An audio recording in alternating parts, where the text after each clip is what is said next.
Hello students, how are you? कैसे हो आप सभी लोग? तो देखिए, आज हम लोग यहाँ पर एक बहुत ही इम्पोर्टेंट रिएक्शंस क्लास 11th और 12th की एक वुर्ज रिएक्शंस के बारे में डिटेल में देखेंगे कि वुर्ज रिएक्शन क्या होती है, इसके मैकेनिज्म क्या होती है। ठीक है, वो सारी की सारी बातें देखेंगे हम। तो सबसे पहले आप ये देखिएगा कि जो वुर्ज रिएक्शन होती है, इससे हम प्रिपेयर करते हैं, एल्केन को प्रिपेयर करते हैं। ठीक है, वुड रिएक्शन से हम प्रिपेयर क्या करते हैं, एल्केन को। कैसे प्रिपेयर करते हैं, उसके लिए इस रिएक्शन को थोड़ा सा ध्यान से देखिए। देखिए, सबसे पहले हम यहाँ पर एल्काइल हैलाइड को लेते हैं। एल्काइल हैलाइड को लिया हमने, उसकी रिएक्शन हमने कराया सोडियम मेटल के प्रेजेंस में। ठीक है, सोडियम मेटल के साथ रिएक्शन करा रहे हैं। और ध्यान समझिएगा कि यहाँ पर जो सॉल्वेंट होना चाहिए वो हमारा ड्राई ईथर होना चाहिए, यानी कि ड्राई ईथर होना चाहिए। यहाँ पर वाटर का कोई भी कंटेंट, मॉइस्चर नहीं होना चाहिए। अगर मॉइस्चर होगा तो प्रोडक्ट एल्केन न बन करके यहाँ पर एल्कोहल का फॉर्मेशन हो जाएगा। ठीक है, तो ड्राई ईथर की प्रेजेंस में रिएक्शन करेंगे। तो जब ड्राई ईथर के बेस में रिएक्शन कराएंगे तो यहाँ पे क्या होगा कि ये वाला यहाँ पर कार्बन और हेलोजन के बीच का बॉन्ड ब्रेक होगा, और बॉन्ड ब्रेक होने पर हमारे पास फॉर्मेशन होगा किसका, एल्केन का। और एल्केन कौन सा है, हायर एल्केन का फॉर्मेशन होगा। किसका, हायर एल्केन का फॉर्मेशन होगा, और जो भी बाई प्रोडक्ट बनना है बाहर हो जाएगा। कहने का मतलब, अगर इस आप इस जो रिएक्शन ऊपर लिखे इसको जरा इस एग्जांपल से हम जस्टिफाई करते हैं। जैसे R की जगह पर हमने एक कार्बन को ले लिया, यानी कि CH3Br हमने लिया। इसका नाम होता है मिथाइल ब्रोमाइड। ठीक है, हमने लिया मिथाइल ब्रोमाइड, हमने यहाँ पर मिथाइल ब्रोमाइड लिया। अब इसकी भी रिएक्शन हम सोडियम के साथ ड्राई ईथर की प्रेजेंस में करेंगे। तो यहाँ पर क्या होगा, यहाँ पर इसके बीच का बॉन्ड यानी कार्बन और Br के बीच का बॉन्ड ब्रेक होगा, और CH3 का फॉर्मेशन होगा, यानी कि यहाँ पर इथेन का फॉर्मेशन हो जाएगा। ठीक है, और NaBr बाहर हो जाएगा। अब हम यहाँ पर आखिर देखेंगे कि आखिर ये रिएक्शन परफॉर्म कैसे हो रही है, यानी कि इसकी मैकेनिज्म क्या है। देखो, इसकी मैकेनिज्म क्या होती है। देखिए, सबसे पहले हमारे पास जो मेटल होती है, जो सोडियम मेटल। अच्छा, रिएक्शन यहाँ पर चाहे तो सोडियम मेटल के साथ में करो या फिर पोटेशियम मेटल के साथ में, दोनों में बराबर ही रिएक्शन होती है। जो सोडियम मेटल होती है, आपको पता है ये हाईली इलेक्ट्रोपॉजिटिव है। ठीक है, इलेक्ट्रोपॉजिटिव है।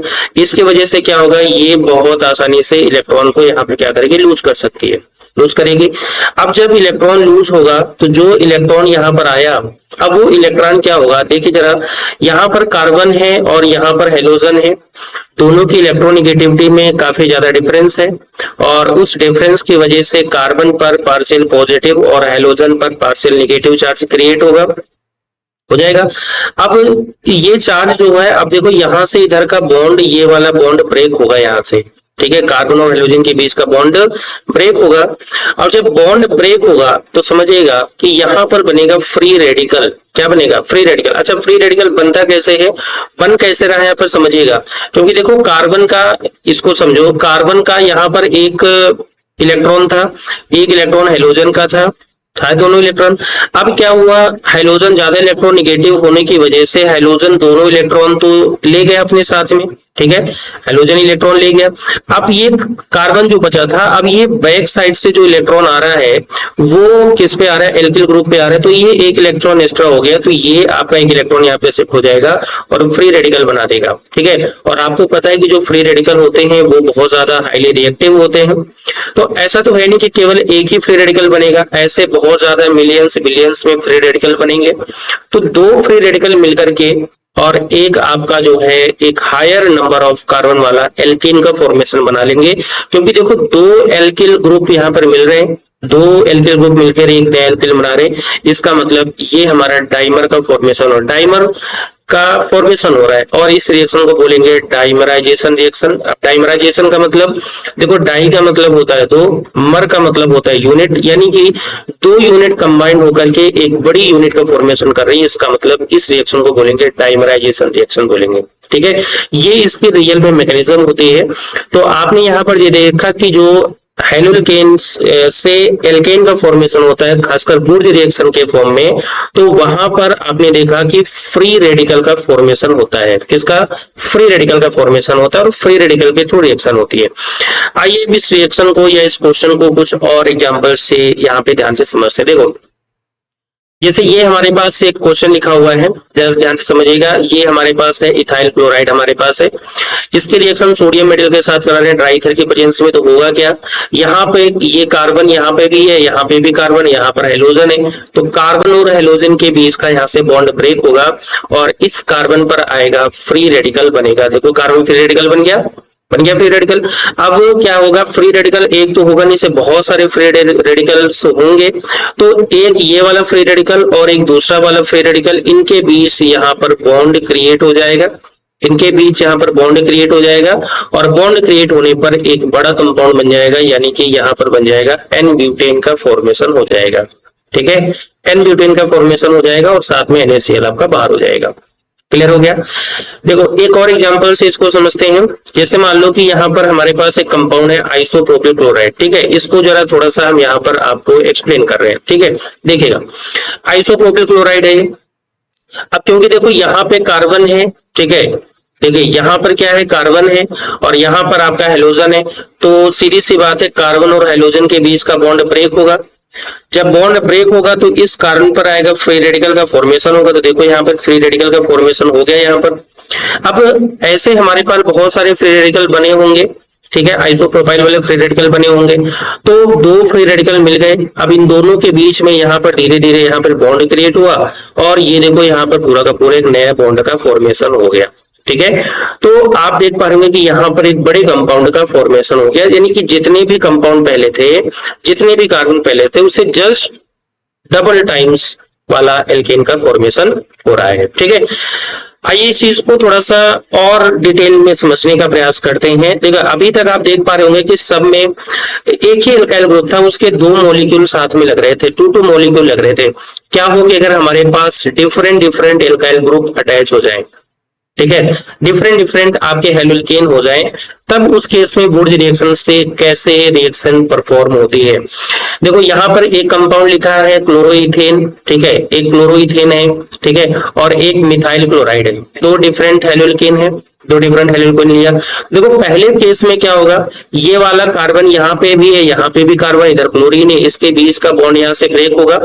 जब इसके बीच का बॉन्ड ब्रेक होगा तो देखो यहाँ पर एक फ्री रेडिकल बनेगा, मेथिल जो है एथिल फ्री रेडिकल बनेगा। और दूसरी केस में यहाँ पर देखो, यहाँ पर भी कार्बन और हेलोजन है, इधर के बीच का बॉन्ड ब्रेक होगा तो यहाँ से फ्री रेडिकल बनेगा, मेथिल फ्री रेडिकल बन जाएगा।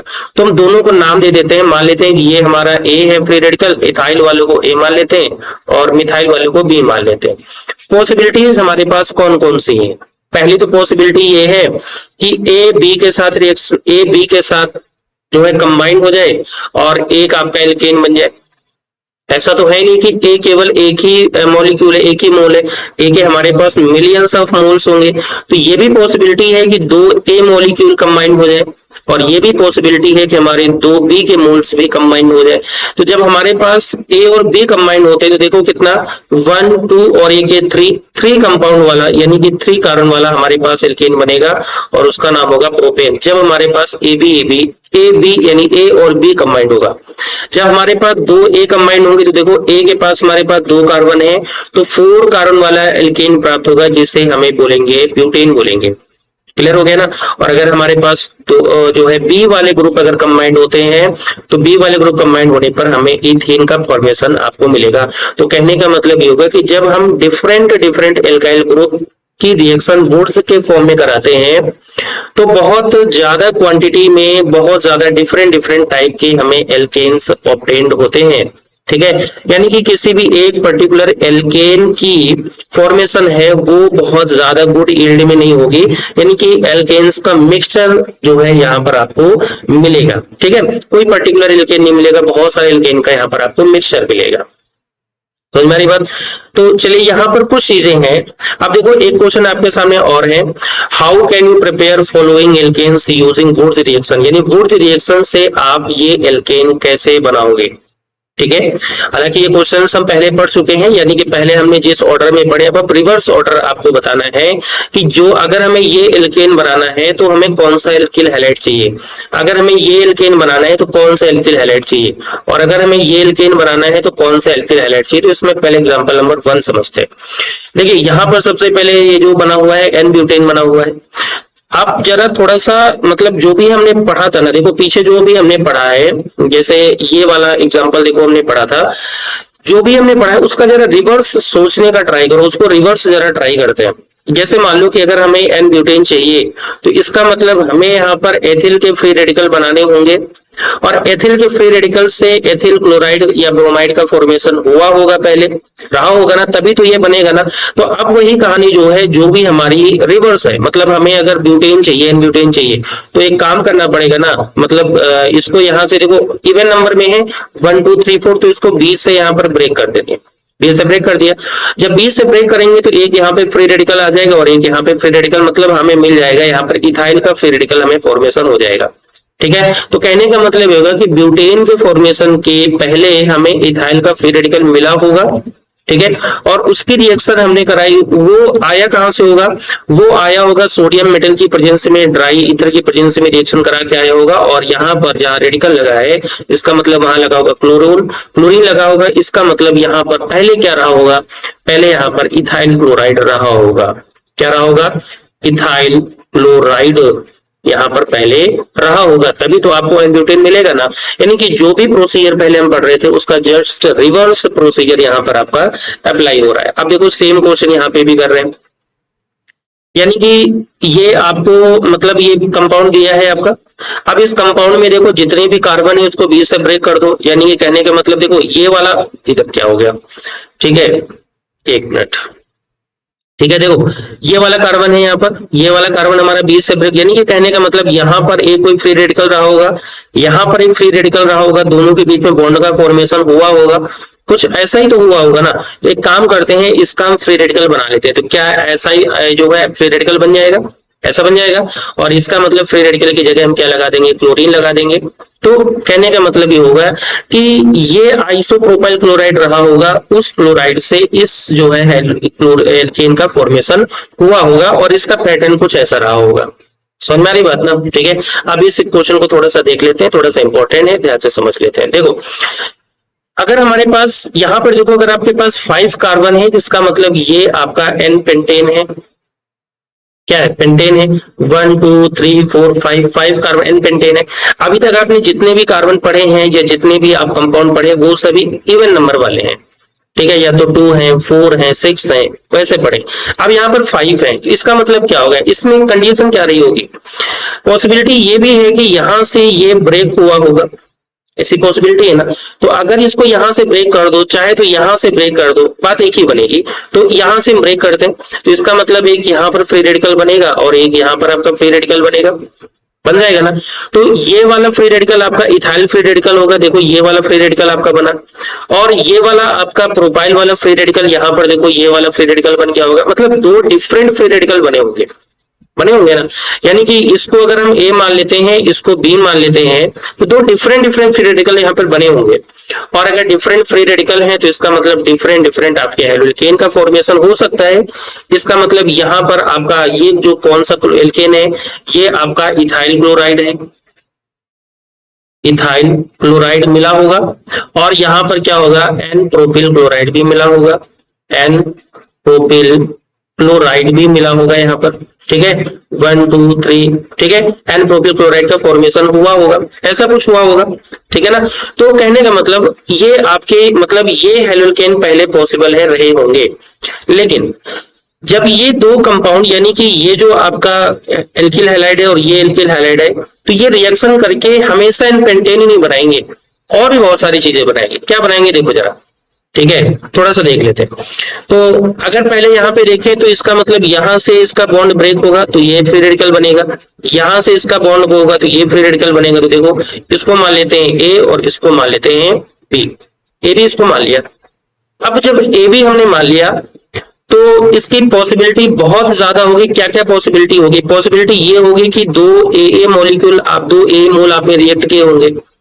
ये भी पॉसिबिलिटी होगी कि 2 बी मोल्स आपस में रिएक्ट किए होंगे। ये भी पॉसिबिलिटी होगी कि ए भी आपस में रिएक्ट किए होंगे। होगी कि नहीं होगी। तो जब ए मोल रिएक्ट करेंगे, तो देखो यहाँ पर 2 कार्बन है, तो इसका मतलब यहाँ पर एन ब्यूटेन का फॉर्मेशन हो जाएगा, और जब यहाँ पर आपका मतलब बी मॉलिक्यूल आपस में रिएक्ट करे होंगे, तो यहाँ पर एन हेक्सेन का फॉर्मेशन हो जाएगा। और जब AB रिएक्शन करे होंगे तो N पेंटेन का फॉर्मेशन हो जाएगा। तो कहने का मतलब ये हुआ कि जब हमारे पास डिफरेंट डिफरेंट एल्काइल हैलाइड होते हैं तो हमारे पास बहुत सारे मतलब दो डिफरेंट अगर एल्काइल हैलाइड है तो पॉसिबिलिटी हमारे पास है कि 3 डिफरेंट टाइप के आपके एल्केन्स का फॉर्मेशन होगा। और एक बात आपको यहाँ पे समझनी होगी, जब 3 डिफरेंट टाइप के एल्केन का फॉर्मेशन होगा तो इसका मतलब बहुत गुड यील्ड में ऑब्टेन नहीं होंगे। लेकिन आपको ये पता है कि अगर हमारे पास कार्बन की संख्या अगर इवन है, इवन कार्बन किस में है, इवन कार्बन अगर हमारे पास हेलो एल्केन में है तो जो आपका एल्केन मिलेगा, एल्केन मिलेगा वो केवल एक ही टाइप का मिलेगा, यानी कि सिंगल टाइप का आपको एल्केन मिलेगा। और सिंगल टाइप के एल्केन होने की वजह से ये बहुत अच्छी यील्ड में आपको मिलेगा, ये बहुत अच्छी यील्ड में आपको ऑब्टेन होगा। लेकिन अगर कार्बन की संख्या अगर हमारे पास ऑड हो गई, ठीक है, ऑड का मतलब ऑड का मतलब हमारे पास ऑड नंबर में अगर हमारे हेलोल्केन मिले हैं तो इसका मतलब यहाँ पर जो एल्केन ऑब्टेन होंगे, एल्केन होंगे वो 3 डिफरेंट टाइप के आपको मिलेंगे, 3 डिफरेंट टाइप के आपको एल्केन से मिलेंगे। इसका मतलब कोई भी पर्टिकुलर एल्केन बहुत अच्छी यील्ड में ऑब्टेन नहीं होगा। अगर इस चीज को समझ है तो यहाँ से भी समझ सकते हैं। देखो एक एल्केन आपका ये वाला था और एक एल्केन हमारा ये था, 2 डिफरेंट डिफरेंट एल्केन थे। देखो हमारे पास 3 डिफरेंट डिफरेंट प्रोडक्ट का फॉर्मेशन हो रहा है। तो एक बार जल्दी से हम इस चीज को जो भी हमने पढ़ा है उसको रिवाइज कर लेते हैं। तो सबसे पहले वुड्स रिएक्शन से हम बनाते क्या है, एल्केन का फॉर्मेशन करते हैं। एल्केन के फॉर्मेशन में क्या होता है, कोई भी एल्किल हैलाइड हमने लिया, सोडियम मेटल की प्रेजेंस में ड्राई ईथर की प्रेजेंस, ड्राई ईथर सॉल्वेंट में रिएक्शन कराते हैं तो हायर मतलब कार्बन वाला एल्केन आपको ऑब्टेन होता है। और ये चीज हमने आपको एक एग्जांपल से आपको समझाई थी। और इस रिएक्शन को बोलते हैं डाइमराइजेशन रिएक्शन, ठीक है। क्या बोलते हैं इसको, इसको बोलते हैं डाइमराइजेशन रिएक्शन बोलते हैं। डाइमर का फॉर्मेशन होता है, देखो जरा कैसे होता है। इसके लिए हमने बताया था सोडियम मेटल है जो कि हाईली इलेक्ट्रोपॉजिटिव होता है, एक इलेक्ट्रॉन को लूज करेगा, Na+ बनाएगा, वो इलेक्ट्रॉन एल्किल हैलाइड पर आके अटैक करेगा तो free radical, alkyl free radical बनाएगा जो कि हाईली रिएक्टिव होते हैं। और 2 एल्किल फ्री रेडिकल मिलकर के एक डाइमर यानी एल्केन का फॉर्मेशन करते हैं और इसको बोलते हैं डाइमराइजेशन रिएक्शन। और इसके लिए हमने आपको कई सारे एग्जांपल से हमने चीजों को यहाँ पर समझा हुआ है, ठीक है। तो आज की क्लास में हम चीजों को या आज की वीडियो में इतना ही रखते हैं। अगली वीडियो में हम आपको बताएंगे कि हमारे पास फिटिंग रिएक्शन क्या होती है, वुड्स फिटिंग रिएक्शन क्या होती है और सब में डिफरेंस क्या होता है, कैसे कैसे मैकेनिज्म काम करती है। तो इन सारी चीजों को नेक्स्ट क्लास में देखेंगे, ठीक है। तो आज के लिए इतना ही, all the best, thank you. और चैनल अगर आपने सब्सक्राइब नहीं किया है तो आप चैनल जरूर से जरूर सब्सक्राइब कर लीजिए। Thank you so much.